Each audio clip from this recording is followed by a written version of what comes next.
Hey, yo, what's up, YouTube? We're back into another reaction video for today. Listen, man, I got 3 more on the way after this, so I got plenty of reaction videos for y'all. So let's get into it, man. This is the worst era of Nickelodeon. Bro, I don't know. I don't know what to expect. I don't know who's in here. What shows are in here? What? I forgot the name of this. I forgot the Breadwinners or whatever it's called. Bro, this was fire, no? I barely watched it, but it's fire. This is fire. I forgot what it's called, but this show is fire, right? One of them was like Craig. Who the hell is this? Nickelodeon has been loved by monsters. Who? Loud House. Loud House is fire. Or like the old Loud House.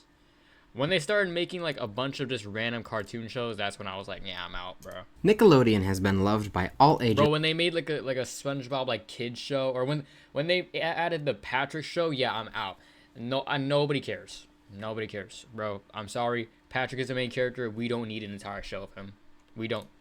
For decades. Since releasing the first 3 Nicktoons in the early 90s, Nickelodeon has become known as a predominantly cartoon channel. The 90s are revered as the golden age of cartoons, then the 2000s being a noteworthy successor that definitely started to falter as time went on. The next era, being the 2010s, is arguably the worst era, and I am here to tell you why. But first, a little bit of backstory.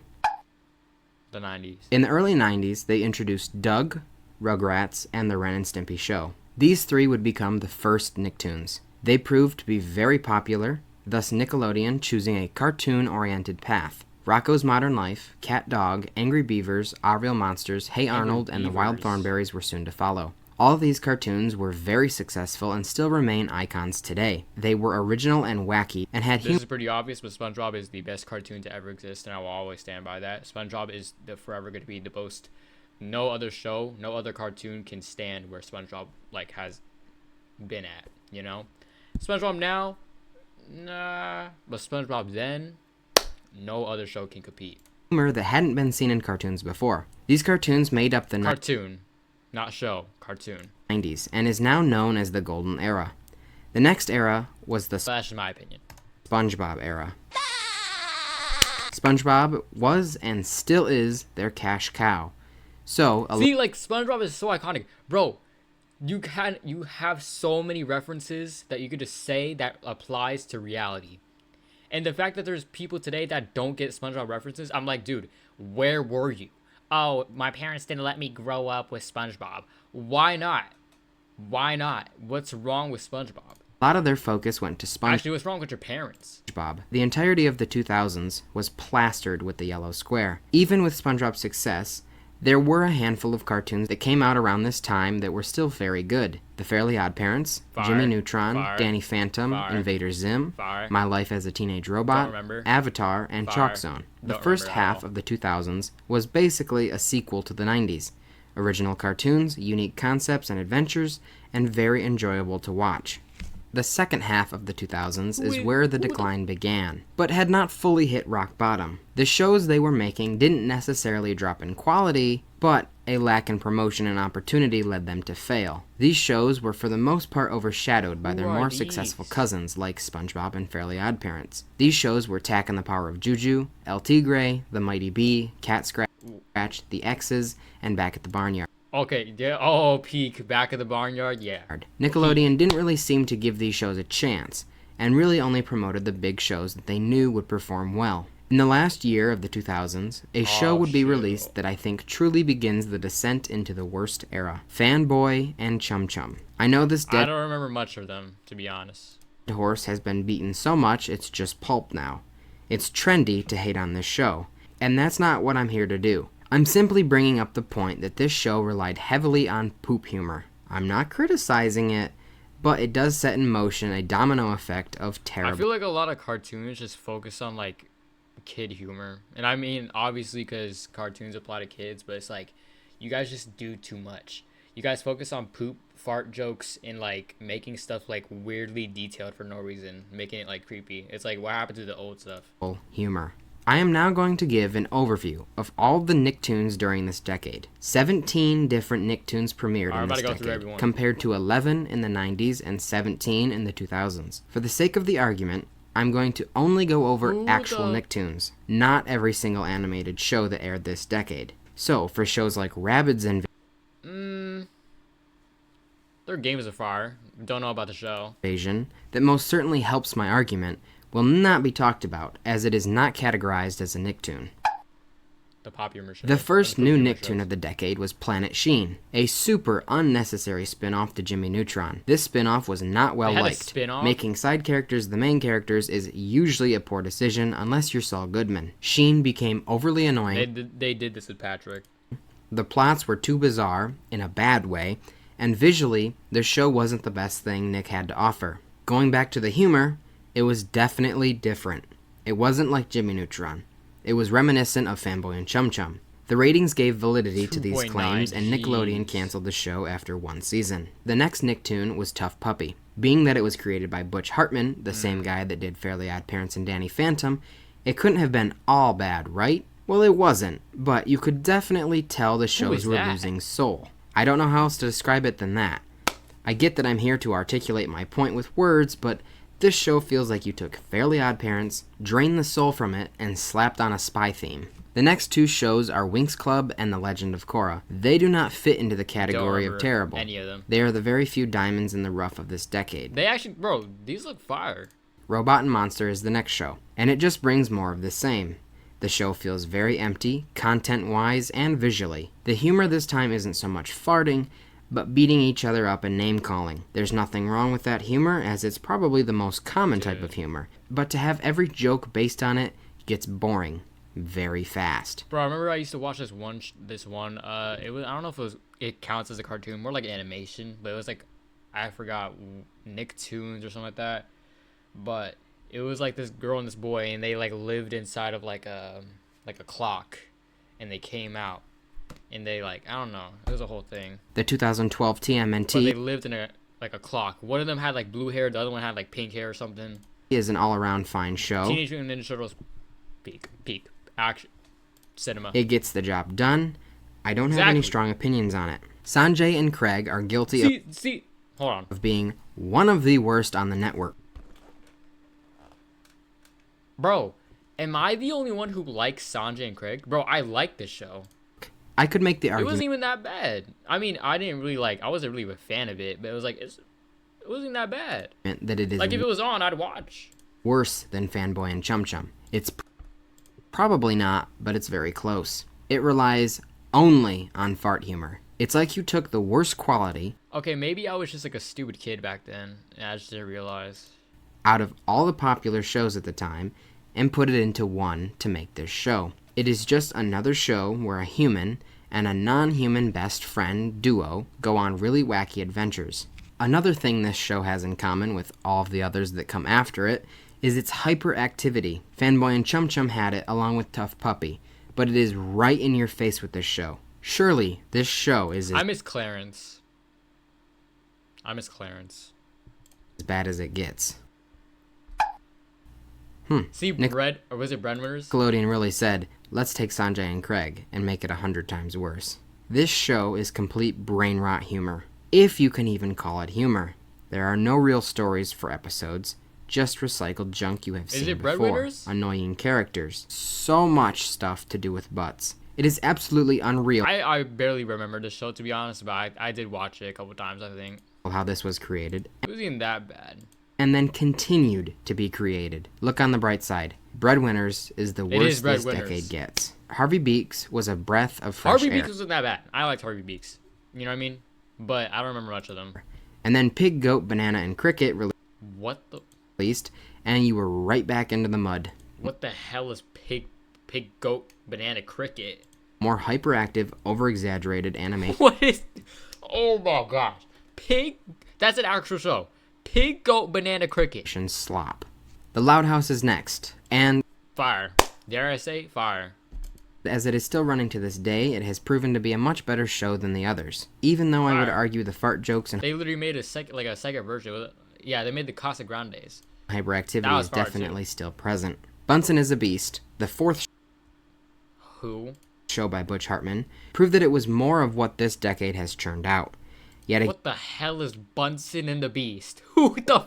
Again, a buddy Who duo is where this? one is non-human and they go on way too wacky of adventures. Did they have a baby? Welcome to Wayne. It seems better than most. I can't give any personal anecdote as I've never seen this one. Online, the most common criticism is that it is a Gravity Falls ripoff. 2 days after Welcome to So Wayne they're just aired, copying Pete. Fairly Odd Parents was canceled. This now left SpongeBob and, well, nothing else really. At this Yeah, I guess what they did with it. They made a Patrick show, which is dog. point, no show besides SpongeBob had been airing for longer than a year or so, and their cash cow SpongeBob was getting worse and worse. Hang on, let me talk about that in a second. Let's finish off this decade. There are 4 Nicktoons left of the decade. Let's go through this. Wait, can I go back? Talk about that in a second. Let's finish off this decade. There are Who the 4 hell? Nicktoons. Who is this? Okay, don't remember. Honestly, pretty fire. Barely remember. Barely remember. It was okay. I like the original Henry Danger was fire. Left of the decade. Only one of them still falls into the hyperactive poop humor category. The other 3 are reboots or spin-offs. This is the exact trend repeating itself. Let me explain. At the end of the 2000s, Fanboy and Chum Chum Bro, introduced the does poop. Nickelodeon even have like any original cartoons anymore? Like, do they even make their own original cartoons? I don't know. I don't watch like Nickelodeon anymore. I don't even know. Humor, and it continued all throughout the decade. Now these 3 shows, The Adventures of Kid Danger, Rise of the Teenage Mutant Ninja Turtles, and The Casa Grandes are all spin-offs and reboots. Now look at the 2020s so far. I've seen this. Camp Coral, Dog, Patrick Show. I don't even get me started. Rugrats. Who is this? Odd Parents, A New Wish. So they just changed the character. Okay. Almost 70% Okay. of the shows in the decade thus far are spin-offs. So it's literally just copying the same shows and making it a different version. Nice one, Nickelodeon. You guys are so unoriginal. Reboots, and licensed shows. It seems as if at the end of the decade they introduce shows that are indicative of what is to come in the following decade. SpongeBob's decline. Okay, now the decline of SpongeBob. It's been talked about endlessly. They say it got bad after the first movie, whatever. I'm not here to dispute anything. I'm here to say at this point SpongeBob was arguably just bad. Look up the worst episodes of SpongeBob. No, I'll do it for you. SpongeBob and bad in the same sentence. Brother, I'm not hearing you. The consensus is that A Pal for Gary is the worst. SpongeBob This episode wasn't that bad. Bro, Gary was getting harassed by the dude. gets a new pet, and it tries to eat Gary. They literally rewrite SpongeBob to be dumber than usual to make the story work. No, I remember because he was trying to eat some enchiladas. Another terrible episode is One Course Meal, the episode where Mr. Krabs tortures and abuses Plankton, which is pretty out of character for Mr. Krabs. What's my point with this? These episodes came out in 2010. Most of the worst episodes came out in this decade. So not only were their new shows bad, but their legacy shows were too. Live action. Another point is the oversaturation of live-action shows. Childhood crush. 29 live-action shows premiered in this decade, but that's not all. There were other shows that didn't premiere in the 2010s, but were still airing new episodes, making the total 33. iCarly, Sam and Cat, Victorious, Henry Danger, Nicky, Ricky, Dickie, and Dawn. School of Rock. I remember some of these. That's a lot of shows. Some of them aren't that bad. I mean, they're sitcoms with children lead actors. They can't be that good either. But some of them are especially heinous. Fred the Show. Dude, who are you? Fred the Show? I can't fairly talk ill of all these shows. Bella and the Bulldogs, Nicky, Ricky, Dickie, Dawn. I remember when Nicky, Ricky, Dickie, and Dawn was coming out. Because I have close to no knowledge about them. Not as gay. I only but like watched the game. cartoons growing up. Every Witch Lady, Sam and Cat was pretty cool. But all you need to do is look at the numbers. 33 shows. Max and Shred. What the hell? Make It Pop. Running in a span of 10 years. It has to get watered down. It has to. I know the animation See, I don't remember most of these because I was watching like Cartoon Network, bro. Y'all got me hooked on that the Teen Titans Go. studio is probably completely separate from the live action studio, with completely different Oh, The Night Begins to Shine episode. The series, actually? Oh my god. budgets and everything. But I really Who the wish hell? more effort would have been spent on the cartoon side rather than live action. You can clearly Yo, Bunsen and the Beast, bro. I hate this, bro. I hate this kid so much. You can clearly budgets and everything.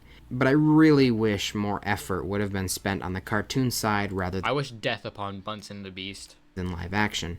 You can clearly tell where Nickelodeon's focus went into this decade. And I believe this is a small contributing factor as to why the cartoons were so bad. Why poop humor? Oh, Why sorry, did should I they- say a question? Why poop humor? They cling to this type of humor. What made them think it was successful and funny? I can't tell you that. The only reason I can hypothesize, and it's a stretch, a long stretch, is for shock value. YouTube was becoming very successful and popular in the early 2010s, and by the mid-2010s was huge. The network saw this huge shift in viewership, where the kids, instead of watching cartoons, were watching their favorite YouTubers play video games. Remember, it was on Disney XD. They had all the YouTubers on there. There was like this gaming show that they would put on, and they showed like gameplay. They had DanceDM, they had Corey, they had Markiplier, they had Jacksepticeye, they had a couple others. Dude, that was fire. I would watch that. Vlogging or what have you. I'm guessing maybe this was their attempt to catch people's eyes and be like, look at us. We have this crazy, wacky, over-exaggerated Why don't they continue that? Well, I don't know. Maybe just junk. Look, I know that's not a very good reason. What the hell? But I'm scraping the bottom of the barrel. Maybe Breadwinners did suck. Can't think of any other reason why any executive in their right mind would approve the poop humor. Not much has changed into the 2020s. The poop humor shows are definitely decreasing in quantity. However, they are just being replaced with reboots, spin-offs, and other licensed IPs. We're definitely in a reboot era right now. Everyone is doing it, and there aren't tons of unique new movies or shows. It only makes sense that Nickelodeon follows suit. Make sure you check out my other videos. I have quite a few about Nickelodeon and other cartoons. If you could please I think it's pretty obvious what the problem is. Nickelodeon just can't come up with anything original anymore, and it's kind of sad because they would literally put out like all these original shows and then it would be so far. But like nowadays they can't come up with anything official, like anything actually original. So they choose to just basically put out a different version of their original show, or like, make a spin-off basically. And they all suck, to be honest. But I don't know. I don't watch Nickelodeon anymore. But yeah, that's it, bro.